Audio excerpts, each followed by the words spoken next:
Norway ಪ್ರವಾಸದಲ್ಲಿರುವ ಪ್ರಧಾನಿ ನರೇಂದ್ರ ಮೋದಿ ಅವರು ಪ್ರಧಾನಿ ಕ್ರಿಸ್ಟೋನ್ ಮೋಜೋಲ್ ಫ್ರಾಸ್ಟಾಡೋಟರ್ ಮತ್ತು ಫಿನ್ಲೆಂಡ್ ಪ್ರಧಾನಿ ಪೆಟ್ಟರ್ ಓರ್ಪೋ ಅವರೊಂದಿಗೆ ದ್ವಿಪಕ್ಷೀಯ ಸಭೆ ನಡೆಸಿದರು.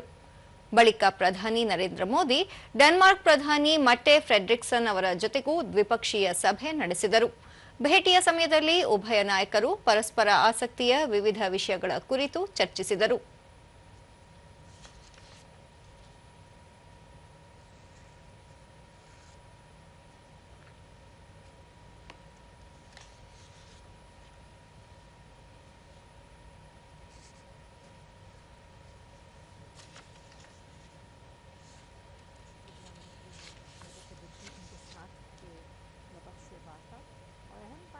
दोनों जो देश हैं, जब हम डेनमार्क और भारत की बात करते हैं तो एक व्यापक संवाद तंत्र स्थापित किया गया है दोनों देशों के बीच, जिसमें हम बात करते हैं कि वो अलग अलग पॉइंट्स क्या हैं, जिसमें हम अक्षय ऊर्जा की बात करते हैं, नौवहन है, उसमें food processing, science and technology और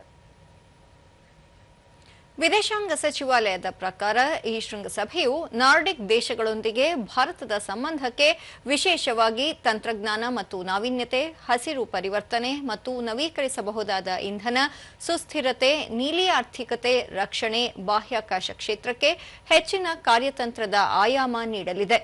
2022ರಲ್ಲಿ ಡೆನ್ಮಾರ್ಕ್ನ ಕೋಪನ್ಹೇಗನ್ನಲ್ಲಿ ನಡೆದ ಹಿಂದಿನ ಶೃಂಗಸಭೆಯ ನಂತರ ಭಾರತ ಮತ್ತು ನಾರ್ಡಿಕ್ ದೇಶಗಳ ನಡುವಿನ ಹೆಚ್ಚಿದ ವಲಯ ಸಹಕಾರದ ಮೇಲೆ ಇಂದು ನಾರ್ವೆಯ ಓಸ್ಲೋದಲ್ಲಿ ನಡೆಯುತ್ತಿರುವ ಶೃಂಗಸಭೆ ಆವೃತವಾಗಿದೆ. ಶೃಂಗಸಭೆಯಲ್ಲಿ ಮುಖ್ಯವಾಗಿ ತಂತ್ರಜ್ಞಾನ, ನಾವೀನ್ಯತೆ, ಸುಸ್ಥಿರತೆ, ನವೀಕರಿಸಬಹುದಾದ ಇಂಧನ ಮತ್ತು ಡಿಜಿಟಲೀಕರಣ ಗಮನಾರ್ಹ ಚರ್ಚಿತ ಕ್ಷೇತ್ರಗಳಾಗಿದ್ದು, ನಾರ್ಡಿಕ್ ದೇಶಗಳ ನಡುವೆ ವ್ಯಾಪಾರ, ವಾಣಿಜ್ಯ ಮತ್ತು ಹೂಡಿಕೆ ಬಲವರ್ಧನೆಗೊಳಿಸಲು ಕಾರ್ಯತಂತ್ರ ರೂಪಿತವಾಗಲಿದೆ. ಇದರಿಂದಾಗಿ ಭಾರತದ ದ್ವಿಪಕ್ಷೀಯ ವ್ಯಾಪಾರವು ಪ್ರಸ್ತುತ $19 ಶತಕೋಟಿ ಗಳಷ್ಟಿದ್ದು, ಈ ಶೃಂಗಸಭೆಯು ಭಾರತದ ಬಹುಮುಖಿ ಸಹಕಾರವನ್ನು ವಿಸ್ತರಿಸಲು ಸಹಾಯ ಮಾಡಲಿದೆ. ಇದು ಜಾಗತಿಕ ಮತ್ತು ಪ್ರಾದೇಶಿಕ ವಿಷಯಗಳ ಕುರಿತು ಪರಸ್ಪರ ಅಭಿಪ್ರಾಯ ವಿನಿಮಯ ಮಾಡಿಕೊಳ್ಳುವ ಅವಕಾಶ ಕಲ್ಪಿಸಿದೆ.